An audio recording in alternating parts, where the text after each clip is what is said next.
টেডিকে দেখেছি, এর বাদে আমি একটা ডিসিশন নিলাম যে আমি টেডি কিনলে কেমন হয়, যে মানুষের কাছে কীভাবে উৎসাহ দেওয়া যায় বা আমি কোথায় গেলে যে আমার ভালো লাগবে। এই জন্য অনেক জায়গায় ঘুরেছি, টেডি স্যার অনেক জায়গায় ঘুরেছি, দেখা যাচ্ছে যে এখানে গেলে সম্মান পাওয়া যায় না, কিন্তু আমি টেডি পিঁদার বাদে আমি অনেক আনন্দ করতে পারছি, মানুষকেও আনন্দ দিতে পারছি। আমি অনেক জায়গায় ইনশাল্লাহ ঘুরতে পেরেছি। আবার এই যে ঢাকা গিয়েছিলাম, ঢাকা মিরপুরেও আমাকে অনেক সম্মান জানিয়েছে।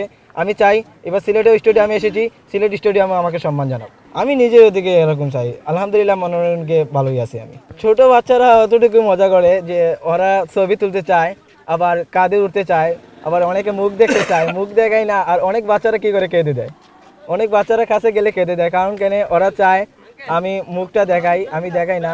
বাচ্চারা আমি মেন হয়েছে আমার বাচ্চাদের জন্য, কারণ ওরা ভালোবাসে। কামন ব্রো, এসব অনেক কিছু আসবে আর যাবে, এক্সপার্ট কিন্তু থেকেই যাবে। টেডিকে বাচ্চারা ভালোবাসে, বড় মানুষ হয়েছে গিয়ে এটা হয়েছে একটা সেলফি পজিশন, আর ছোট বাচ্চারা হয়েছে গিয়ে জাস্ট একটা পুতুলের ইয়ে। এই জন্যও আমি এটা করি। আমার নাম মোহাম্মদ আজিম, আমি থাকি সিলেটেই। আমার থানা পড়ছে দক্ষিণ সুরমা, লাউয়াই, কাশবন রোড। আমি অনেক সবার সাথে দেখা করেছি, যেমন তানভীর হাসান ভাইয়ের লোকে দেখা করেছি, মিঠুন ভাইয়ের লোকে দেখা করছি, মুশফিকুর রহমান ভাইয়ের লোকে দেখা করছি, সাকিব ভাইয়ের লোকে দেখা করছি, কিন্তু এই পর্যন্ত সাকিব ভাইয়ের সাথে আমার অনেক ভালো দেখা হয়েছে, উনি ধন্যবাদ জানিয়েছেন।